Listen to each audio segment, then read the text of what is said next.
off-season program that we've had, the attitude that this team has sort of presented, the work that we were able to get done, the conditioning level that we were able to achieve with a lot of the guys. I think the commitment has been good. So we had a really good off-season program. And I think the most important thing about the first practice is, I don't care what grade you're in, how long you've been here, whether you're an early enrollee, whether you're a senior, everybody has got to focus on what they need to do to improve. So this is a good starting point for us. We're not disappointed where we are, but we're certainly not satisfied with where we are, where we want to go, and how we're going to get there. But everybody has to have the ability to self-assess because I think that's the best way to improve. And there's not one player out there that's playing for us right now that doesn't have something that they can improve on. Obviously, it's a new team. You're looking for new leadership. There's guys that have opportunities at several positions, and there's competition at those positions. And it'll be interesting to see how, some of that stuff, shakes out for us. But, we got a couple of guys that are going to be out for the spring. Corey Brooks is out for the spring. Darian Dalcourt will be out for the spring. Keanu Coate.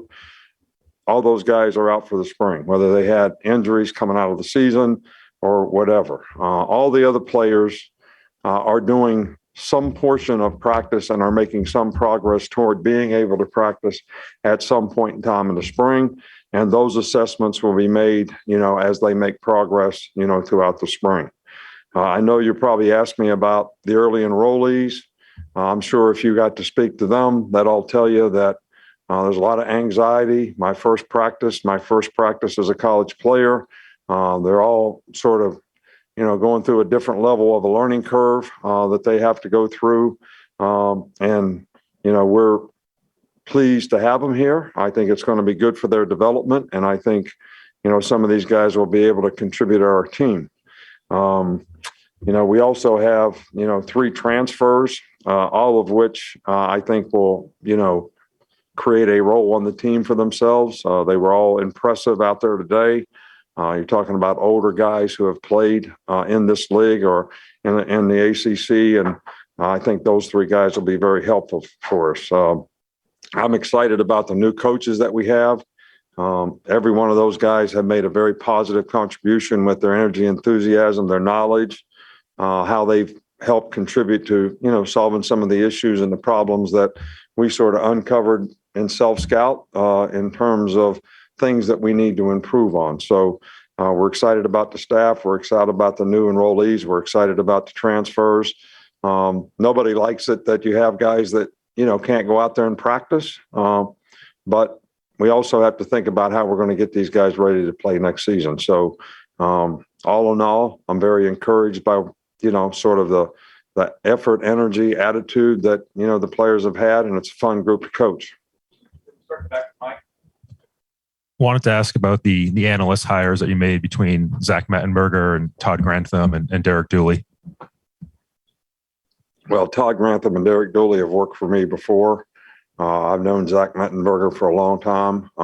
It's Ken Wiesenhunt's son-in-law, and Ken and I are really good friends. And Derek has worked for me in the past. He's been an offensive coordinator in this league. He's coached in the league.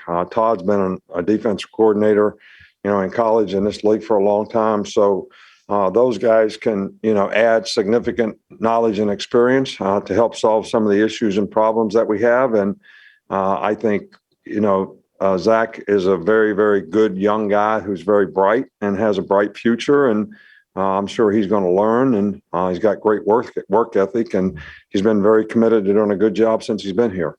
On the middle there. Kendall Randolph is a guy that's been in the program now 6 years. He can play tackle for you. He can flex out and play tight end. What kind of versatility is he bringing? What kind of example does he set? Because he does whatever you guys ask him to do for the other guys that can sort of have that sort of mindset on the team. Well, I really love it when, guys like Kendall Randolph, show great resiliency, perseverance to continue to want to try to develop as players. Make a commitment to the team to do whatever you need to do to help the team be successful. And, this is one of the guys that I'm most proud of in terms of where he came from from when he was a young player to where he is now, to graduate, to become a leader, to set a really good example, to have, sort of great goals and aspirations for what he wants to accomplish in the future, and, what his focus is and his commitment is to it. I think this is a great example of what college football should be. And he's created a lot of value for himself here by what he's developed into, and we're really, really proud of him, and I'm really happy to have him back. I think, the first thing we got to do is let him compete for a starting job in the offensive line, which is going to be our first priority for him in the spring. Go around the left, Chris. I want to ask about tight ends coach Joe Cox, and we haven't seen a tight ends coach just focus on that position. So I'm wondering, is the position got more important, or is that just kind of the way it worked out with this coaching staff? Well, philosophically, I think, we've had different blends of staff here. And we had 6 coaches on offense, and Mike Loxley walked around. So to have the special teams coach be the tight end coach still gave you 5.5 coaches on offense. As the staff transpired, we ended up with an extra coach on defense.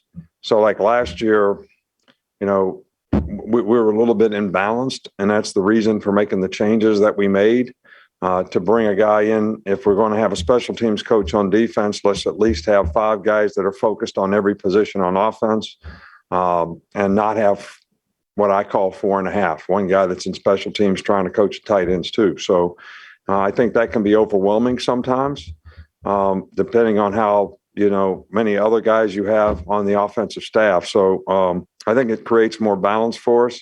I do think it's a position now that requires a little more attention, because a tight end used to be a guy that lined up in the C area beside the tackle and put his hand in the dirt, and that's where he played from. Now the guy plays off the ball. He's playing like a fullback. He plays on the ball. He's playing like an old-fashioned tight end. He flexes out. He's playing like a wide receiver. So I think that for those guys to get a little bit more focused attention is probably really important. And I think Joe Cox is one of the, bright young guys that I've been very impressed with his knowledge, and I think he's going to help us. 2 more, Charlie. You mentioned Kendall competing on the offensive line. Just what have you seen from the young tackles and their progress from last season, and how do you kind of hope to see that carry over into the spring? Well, we've had 1 practice, so I don't know how I can assess anybody's progress from last year to this year. I know they've worked hard in the off season. I think they're in better condition. I think they've improved their bodies. Damian George had a really good offseason. So I think, we're encouraged by the progress that he makes, whether he plays guard or tackle. We're going to, see if Javion Cohen should be a guard or a tackle. We'll see if J.C. Latham should be a guard or a tackle, Kendall Randolph to be a tackle. Tommy Brockemeyer has, got a chance to compete at the position. He was kind of in and out a little bit, fighting some injury things in the offseason, but we think that, he'll be able to make progress in the spring. So there's a lot of competition at the position. And, quite frankly, we're moving a lot of guys around to try to see how we can get the best 5 guys out there to play. So, and I'm not disappointed in the progress that any of them have made to this point.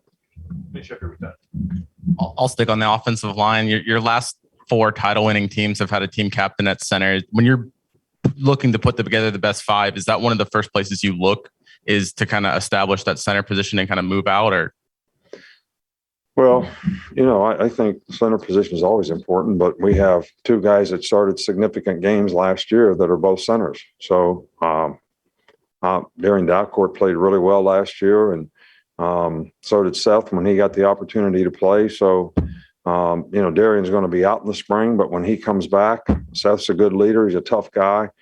I feel really good about those 2 guys. Just trying to get the other guys in the right spot, and maybe who do we develop to be a third center, because that's always an important spot to have somebody that can fill if you lose a guy. All right, Coach. All right.